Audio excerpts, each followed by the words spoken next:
Oh, that was so traumatic. I just wanted to get on the plane.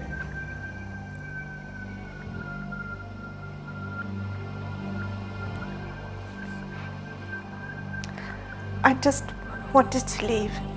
Um,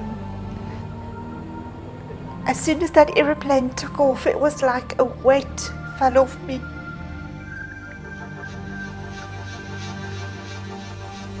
When Henry said, "We have each other," that was so precious because that's all we had. And 2 suitcases, which was in the hold of the aeroplane. Yeah, that was very traumatic. But here we are. And so we arrived in South Africa, 2 broken people, but we had each other. We were on in wheelchairs. We'd arranged with a person, and again it was a miraculous thing that happened there, but a person to come pick us up from OR Tambo airport. Now with the news media, God had touched a Pretoria businessman, really touched his heart about our story, and he got hold of our phone and he phoned us while we were still in Zimbabwe, and he said to us, "If there's anything that you need, please phone me. Here's my phone number. If you need a job in South Africa, if you need something, trucks to come and take your furniture, whatever you need, a place to stay, whatever you need, God has touched my heart and we want to help you. You just phone us." So when we had to flee, I phoned him and said, "Please pick us up." I had to speak in Afrikaans because my cell phone was being tapped. Just said, "Please pick us up from OR Tambo." So when we arrived there in wheelchairs, his secretary was there, collected us, was very surprised that she now saw us in wheelchairs, took us to their home, and they were shocked at our condition, and they were so kind to us. The lady, Tasha, said straight away, arranged with her doctor that we could go and see the doctor. And Mandy was so traumatized. I mean, as I said before, she was shivering like this, like an old woman, and she couldn't speak, she couldn't do anything, she was just shivering. It was very difficult. The days felt like nights, and the nights felt like they were never going to end. It just felt as though I was in this very dark place. I didn't know what the future held. I had been in a position in Zimbabwe where I was a very busy person and involved in a school and lots of activities, and now all of a sudden I didn't have a life anymore, and it was a very dark place for me. And very slowly, with the help of counseling and Henry and the people whom we lived with, I came to realize that there is a future for us, and with God's help, He helped us to have a future. But it was a very dark place for me. I felt extremely weak. Just the fact that I was shaking almost uncontrollably sometimes, and I couldn't walk. I had no energy, and just my mind was just constantly in this place of fear. Fear was a very big reality to me. I was gripped in this place of fear. I could not even leave the house where we were living to go for a walk. I was terrified to think about even leaving the property, going into town. I was terrified. Just getting into the car, I just burst out crying. I was just trapped in this place of fear. I remember one weekend it was suggested that we visit Henry's cousin, and just getting into the car, I was almost paralyzed just with fear. What happens if they know where we are and they'll come and fetch Henry? That was always a reality to me. What happens if they find out where we are and they come and take him away from me?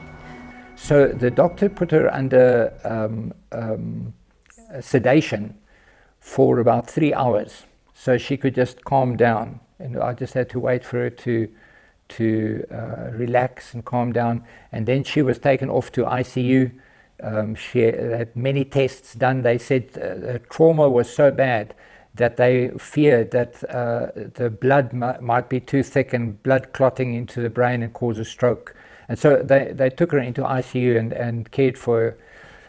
And so started our journey in South Africa. We were staying with these people after ICU. She came back and we were staying with these dear people in Pretoria. And they just said, you stay with us as long as you need to and get your strength back.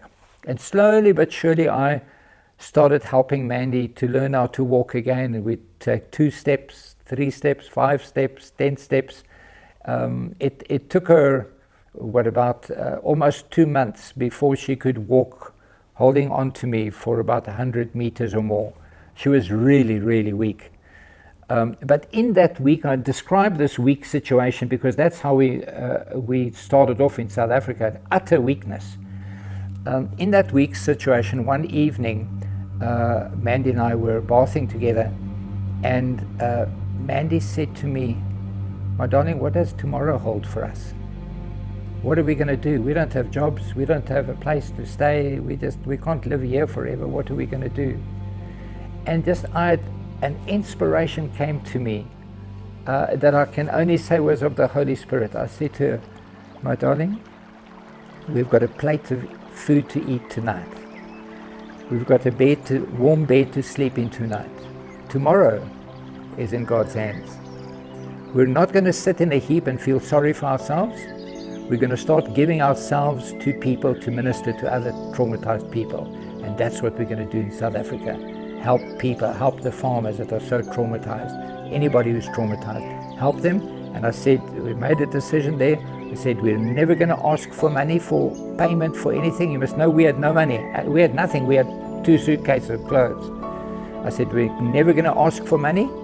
We're going to trust God to supply us our need and to lead us to the people that we need to minister to. And that's how we started our journey in South Africa. And that was a new calling for us. We suddenly knew. You know, once you've been through so much and there's a little light at the end of the tunnel, that's hope. And when you have hope, you can move forward. Even if it's just the smallest of lights, you can move forward.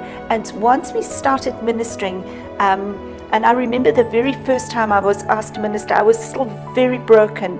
And it was to a ladies group here in Bloemfontein.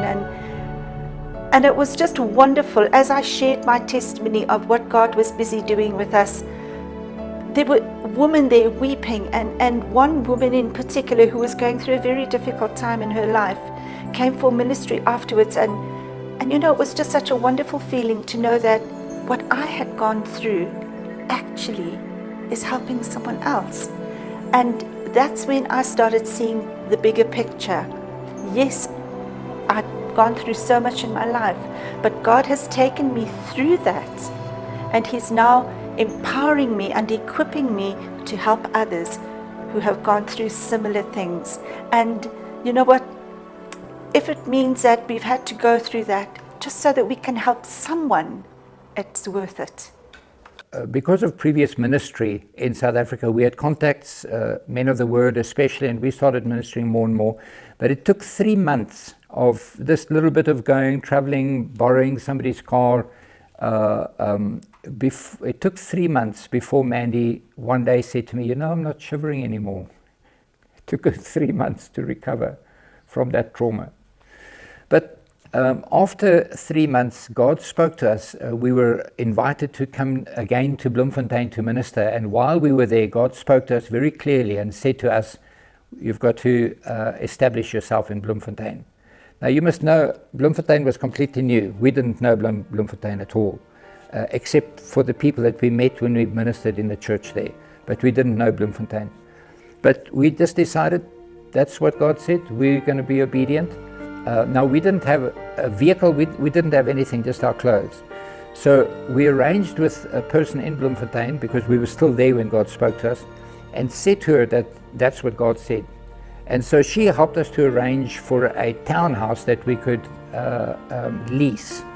And from the ministry that we'd done and a bit of money that had come in, we had enough just to pay for our deposit and the first month of rental.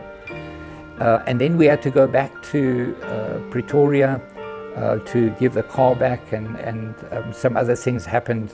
I tell my story in much more detail in my book. But then, now needing to get back to Bloemfontein, we were staying with an elderly couple in Pretoria. And they said to us, well, our children are in Bloemfontein and our grandchildren, we want to go and see them so you can come with us. So there was our trip arranged to go to Bloemfontein. We said, thank you very much. And 2 days later, we stayed with them 2 days. We got in their car, and as we were traveling to Bloemfontein, I said to Mandy, you understand, of course, we're going to sleep on the floor tonight. And it's Bloemfontein, it's in the middle of winter, it was the end of July, beginning of August. I said, we're going to sleep on the floor. I said, I'll see if we can possibly borrow some blankets just to be warm. But just beware that we trust in God, yeah. Anyway, we had arranged with these people's daughter to collect the key for us of this townhouse. And when we arrived at that townhouse, there was a whole big crowd of people waiting to welcome us into Bloemfontein. I mean, strangers. We didn't know them from a bar of soap. They said, welcome. You must know emotionally what that did to us. Our own country had kicked us out. Now these strangers are welcoming us into Bloemfontein. Man, that really touched our emotions. Well, we greeted them all, and then the daughter gave us a key and said, here's the key to your little house. And I saw straight away there's a brand new carpet in front of the front door saying welcome. And I thought, when we looked at the house previously, I didn't see that carpet. This is something new. Anyway, I unlocked the door and opened the door. And here was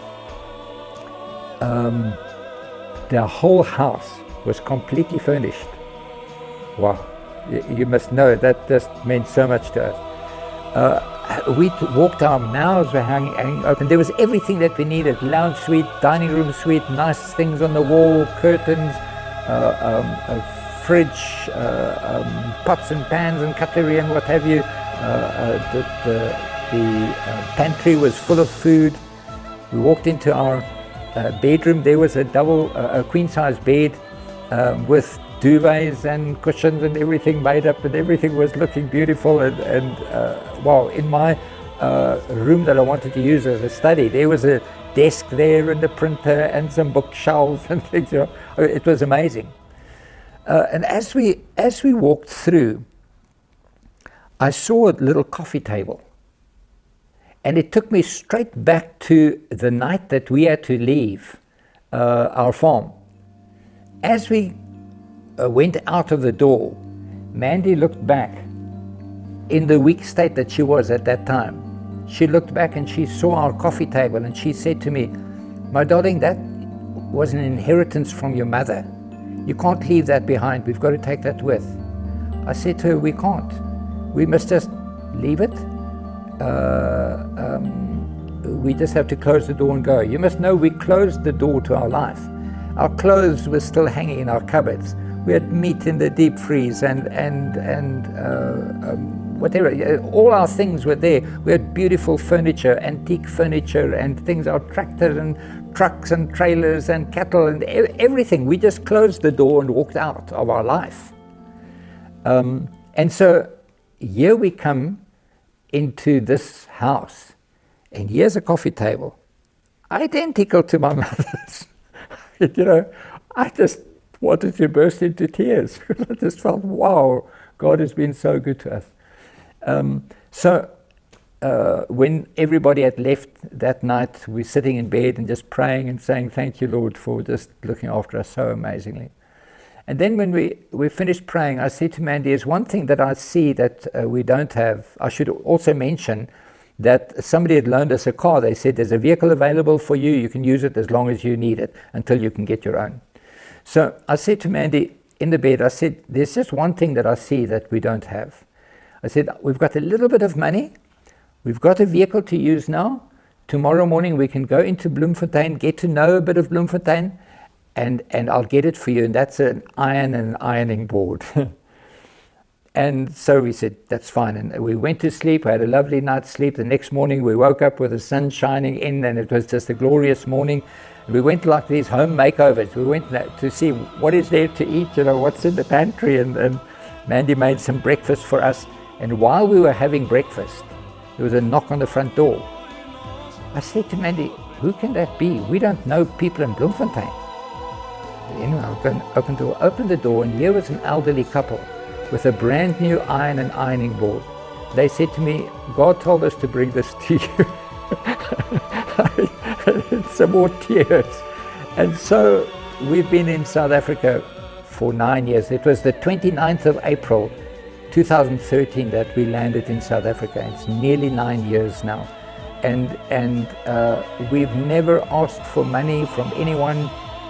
We've traveled more than 350,000 kilometers in the length and breadth and whatever of South Africa. We've been to the most remotest farms that you can imagine, places where nobody even knows where it is. We've been there to minister to the farmers and care for them and pray for them and do Bible studies with them. And so, we've been here 9 years, and God has blessed our ministry and expanded it far beyond our wildest dreams.